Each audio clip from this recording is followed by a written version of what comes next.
Baby, so she can introduce our guest speaker for today. Baby, who is that wonderful person that's coming on the Let's Stay Together talk show? We have the beautiful Lisa Jenkins is joining us right now. She is the, I want to say owner, but the developer of the Slipout app. She's more than just that app. Her backstory is phenomenal. She has went from, which our topic is today, being in an abusive relationship to being a counselor, a mental health counselor. So welcome back to the McCain train, Miss Lisa. We are looking forward to hearing this topic tonight with you.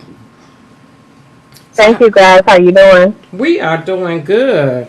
And I hope you are doing well too and work is not getting to you.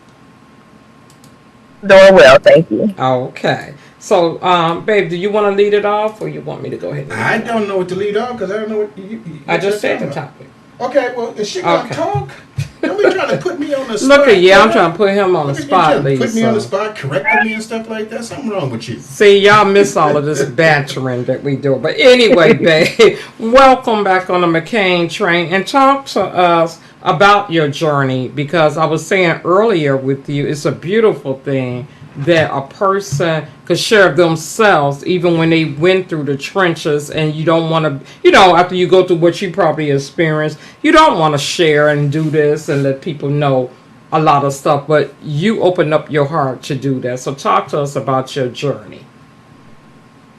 Okay, so you're exactly right. I had no clue that leaving the abuse was going into this. I had no clue laying all my crap bare to the world. I had no intention of going to grad school, doing none of this stuff.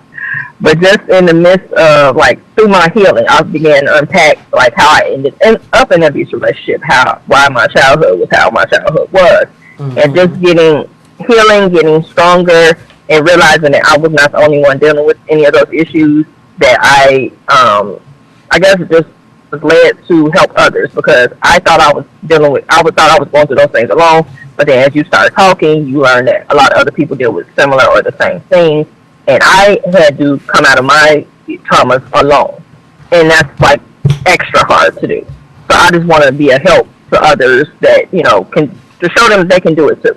Even if they have to do it alone, but they don't have to do it alone, because I'm here to help, and others like me.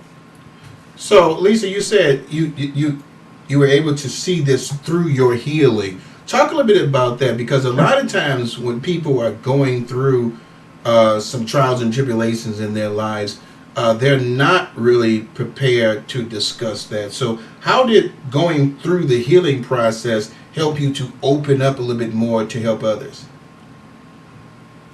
I realized going through the healing process that as a kid I was I learned to know myself early, I guess. My mom is an undiagnosed narcissist, so there wasn't a lovey-dovey home. So I was only child, so I just stayed to myself. And in that, I learned to know my feelings, which I realized later on that I still have trouble feeling things now sometimes. And that's not a good place to be. Because previously, when I was being abused, I was unhappy, I was miserable, I was angry all the time because I was being abused. But after I escaped that abuse, and I began to see the real me, that I don't have to be like that. When your surroundings change, your attitude and things like that change, and I realized that the things I went through in my childhood led to me being vulnerable in my young adulthood to be abused, and I didn't think it was anything wrong. I didn't like it, of course, but I didn't know there was a name to it. I didn't know that me being a broken child was the reason why I was a broken adult. I didn't realize any of that, so I went to counseling and learned to be about myself and just, reevaluate and I actually identify and admit my feelings. Oh, okay. I thought you were saying. I always have questions. Come on now. No, what's interesting about this, you tapped into yourself. You knew, okay, it's something more to me than the abuse that I'm going through. What was your pivotal turnaround that after you broke free from the abuse that made you say, I want to help someone else? It wasn't me. It was one of my best friends that I, from grammar school, we lost contact over the years, and we reconnected, ironically, after I escaped. I moved back to our old neighborhood. And we had reconnected, and we were talking about our stories, and come to find out she was experiencing some of the things I had just escaped. And once I was detailing her like the actual escape plan, she was like, "You need to write a book because you need to help the people who are, you know, who are suffering like me and others get out safely." Because as we know, victims are, it's estimated that victims leave and come back 8 times before they're gone for good.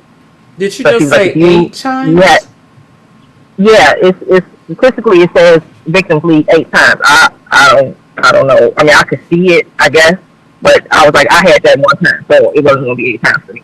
Okay. So that led me to write the first book with literally the steps to that I used to escape. And I had over 9 months to escape. I realized that, you know, a lot of people don't have that amount of time to escape.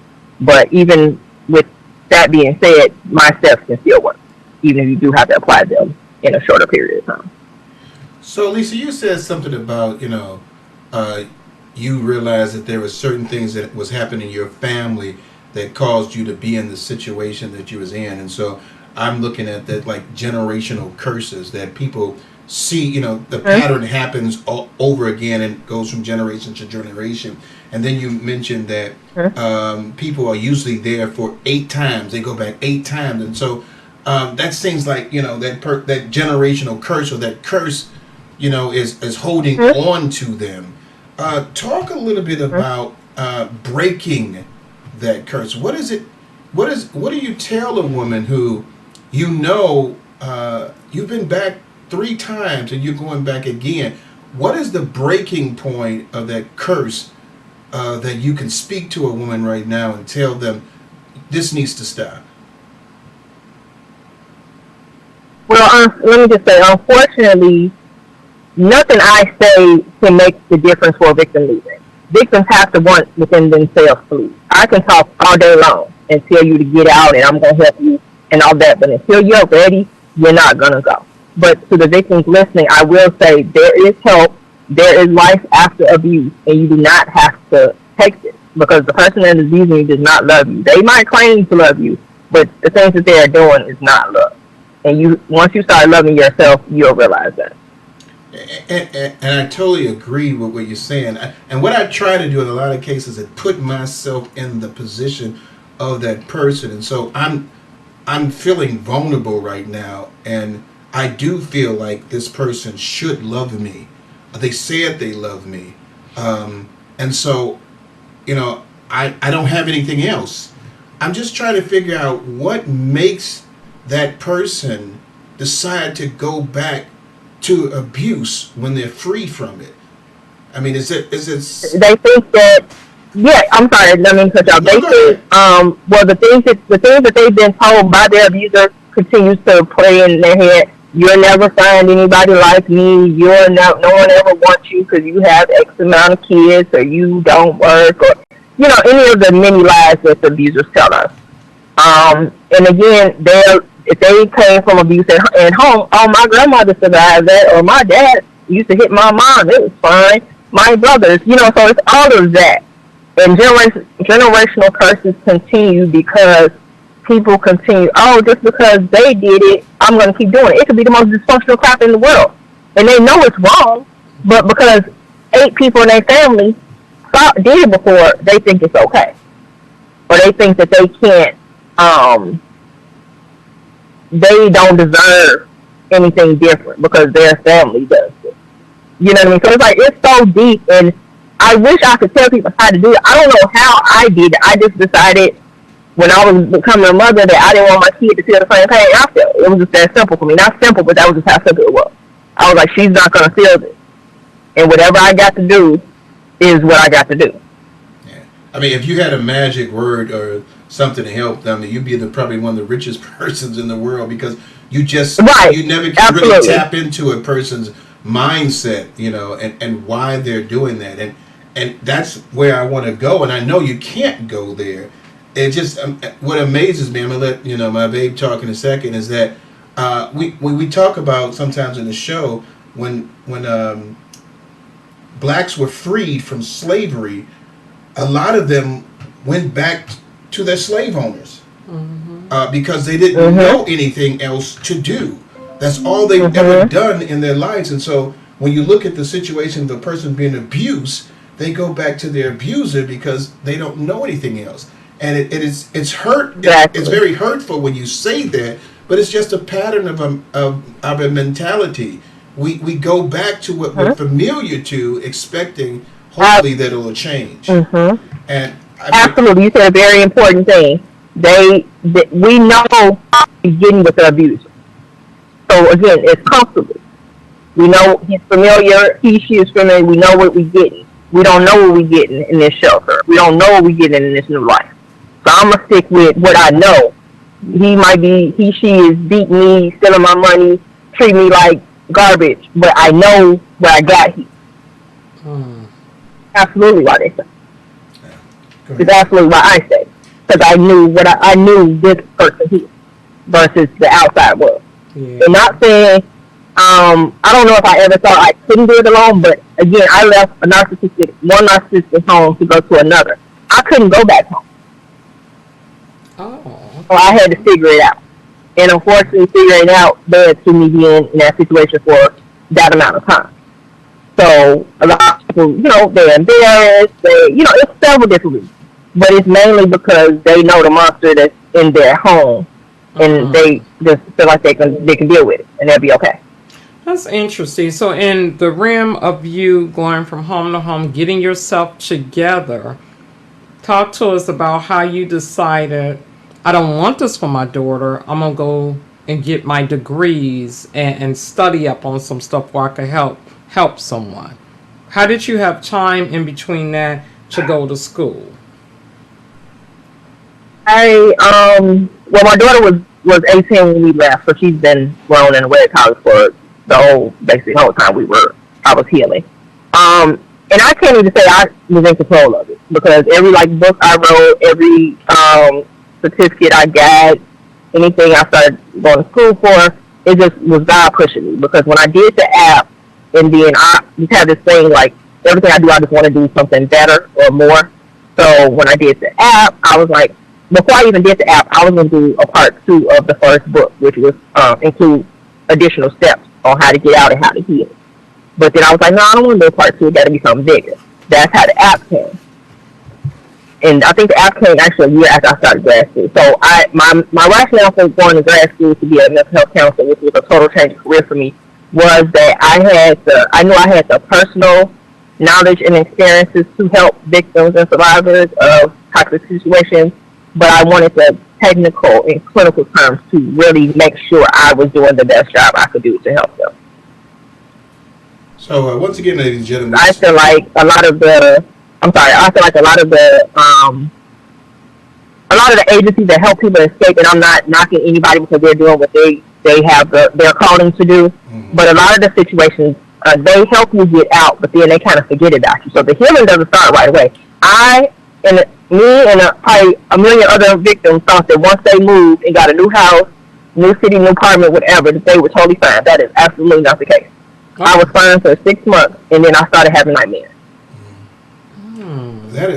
You said something that's very important. Let me just say this right now. Ladies and gentlemen, we're talking to the Chicago entrepreneur Lisa Jenkins. The Slipout app, she's done an excellent job. The Slipout app is bringing awareness to men and women and abusive and toxic relationships. That is so. I was going to ask about the toxic relationships, but then you said something that people just think that because they've helped them, they don't do anything else for them anymore, and that afterwards, there's more work that needs to be done, but the agencies even don't bother with it, don't have the time, the finance, or whatever, and that person is now on their own. With no way of being able to cope with this. So there's no, they don't get a chance to talk to anyone or anything like that. They're just out there by themselves. So that was basically what you're telling us? Basically.